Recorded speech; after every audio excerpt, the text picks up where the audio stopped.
This is a transcript of the Dallas Police radio traffic from November 22nd, 1963. And this particular transcript I've only seen on the portal to Texas history. It comes from the Dallas Municipal Archives. And the way this talks, it sounds like it was created by the Dallas Police Department. One of 13 reports in the series Documents Copied to the Secret Service. Its description says a photocopy of the radio traffic transcript from President John F. Kennedy's arrival at Dallas Love Field Airport up to the arrest of Lee Harvey Oswald. Copy sent to the United States Secret Service.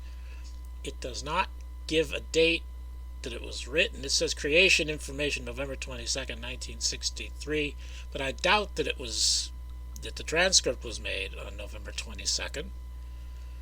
It doesn't credit who created it. The implication is the Dallas police created it. But whoever did the transcribing doesn't seem to be able to hear it very well, what's being said, and doesn't seem to understand police lingo very well.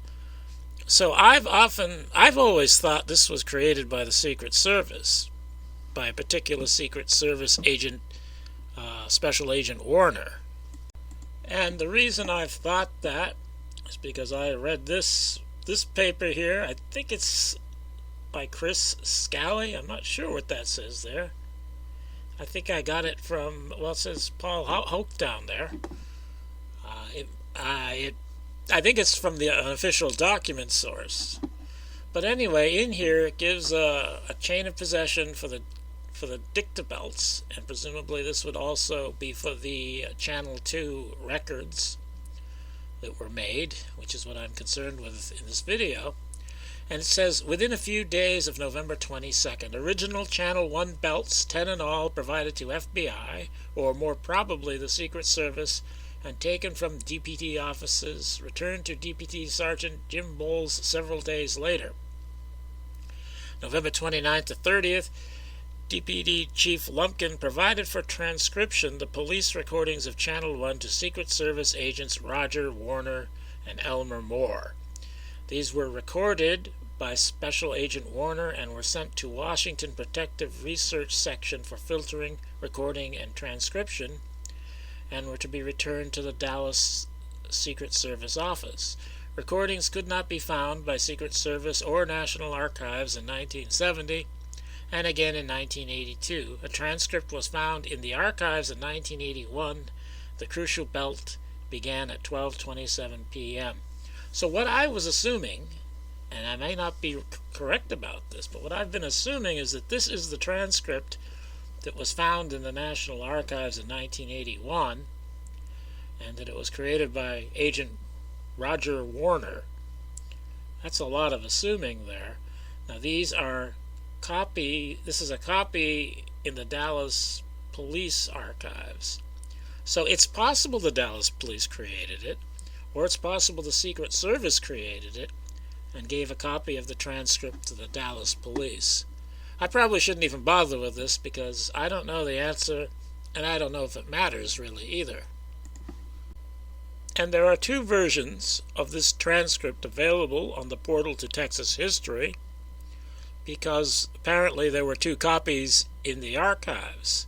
So each one of them was scanned and digitized, either for the portal to Texas history or for the city municipal archives. I don't know which. But anyway, there's two copies of this transcript available on the portal to Texas history. And this is the other one. Here it doesn't mention anything about the Secret Service. And in this iteration of this transcript, they have scanned both the front and the back of each page, even if the back is blank. And in this section, it starts on the left. Here is page 25 in the transcript. Then we see the back of page 25. But then the next page is 51, and the page after that is the back of page 26. So the pages are out of sequence on the front, but they're in sequence on the back, which is kind of weird. But anyway, page 51 is not there, and you can't see page 26 on the front. You can only see page 26 on the back. But if you play around with the contrast and brightness, and you mirror the image, you can actually read the text through the back of the page, and you can see it as page 26. So in this version of the transcript, page 26 essentially is missing, even though the back of it is there. And if you're enterprising, you can read it through the back. But in the first version that I showed from the Portal to Texas History, this is not the case. Page 26 is there, and you can read it from the front, and you can see that it's exactly the same as the page 26 that you can read from the back in the other version. So in one version, it looks like, either mistakenly or on purpose, page 26 is being hidden. And page 26 just happens to be the page of interest in this video. And what makes it interesting is the note to the transcriber. The records have been recorded out of context for a few sentences. Do not transcribe anything after the sentence 2:20. I'll be out of the car at the location. The part not to be transcribed starts at 41:41.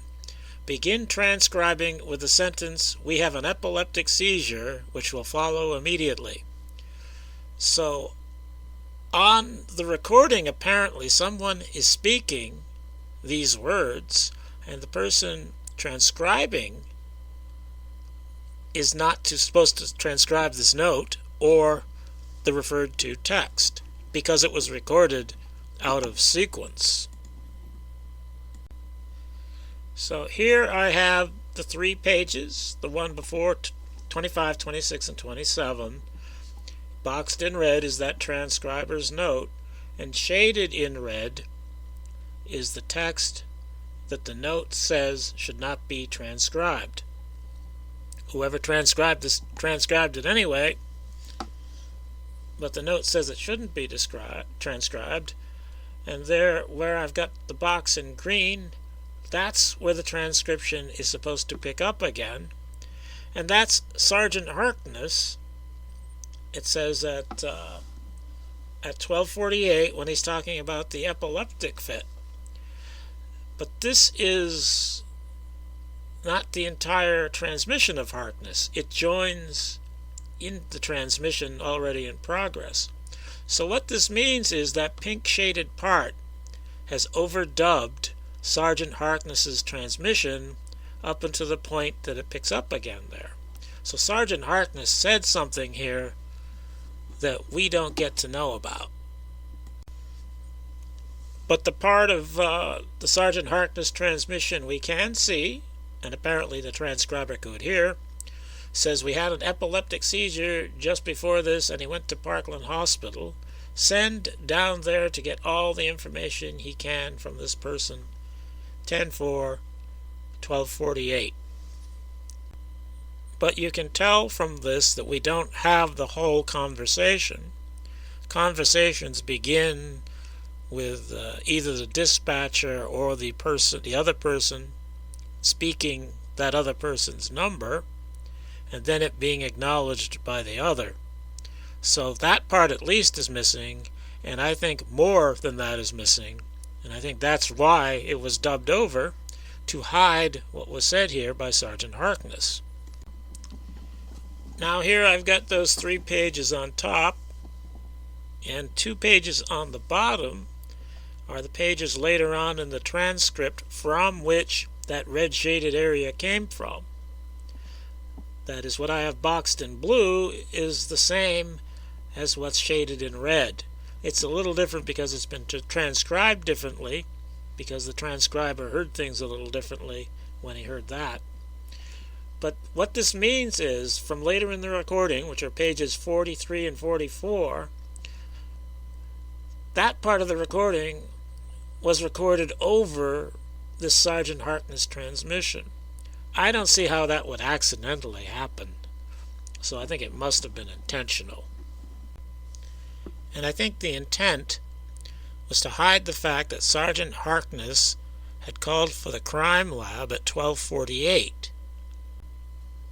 I've already made videos about why they would fake that, and I want this video just to be about the overdubbing, so I'm not going to go off on that tangent here.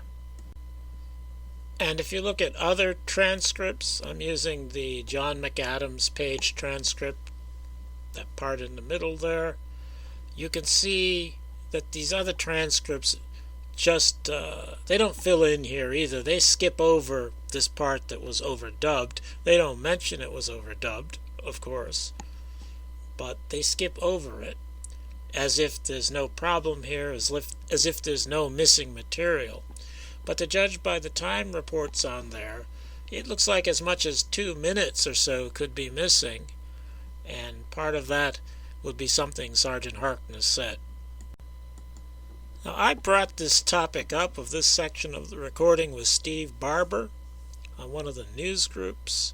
At first he was kind of nasty about it, but then he became reasonable sounding, but dense, I think. And anyway, the point really is that he said he had a recording of this area of the recording. That is, I can't find any audio of this. All I find is transcripts of this area of the radio traffic. But Steve Barber says, as I haven't read here, I do, however, have a copy of a DPD Channel 2 recording that begins at 12:34 and ends at 1:33, dispatcher time, sent to me by a member of the Ramsey panel back in 2003. This is something I've always wanted to hear, and when I heard he had it, of course I asked him if I could hear it, if he could post the recording so everybody could hear it, especially me, of course. But he refused to do that. This is what he said instead. There is only one, and instead of giving the recording, he describes it. There is only one transmission made at 12:48, and it is in regard to the epileptic seizure victim picked up on Houston Street before the assassination. The transmission that follows it is the dispatcher calling number 125, asking if he has any information that the governor also was hit. I hope this is of help. Yes, he hopes this is of help. Well, it wasn't of help, Steve. Now, if what he's saying is true, and who knows with this guy, that means that the recording he has cut out the dubbed over material too. What I want to know is if that dubbed over material is in the recording, and if that note to the transcriber is in the recording. But I think he's obfuscating here, and he never would give me a straight answer on this. And after that, he disappeared from the news group. Though he's still out there, I think he has a YouTube channel where he mostly does drumming. And something similar happened with a Michael Odell, who claimed he had a recording of this portion of the radio traffic too, but he also refused to post it. He said he was going to get to it eventually because he was making new versions of the recording, giving the best sounding version of each recording available. But, of course, he never has done that, and he was very nasty to me, Michael Odell. Anyway, that's it. This is not speculation. This is a fact. Sergeant Harkness's transmission was partially overdubbed. There's something on there that Sergeant Harkness said that we will never hear, and the cover-up shills are still hiding it to this day.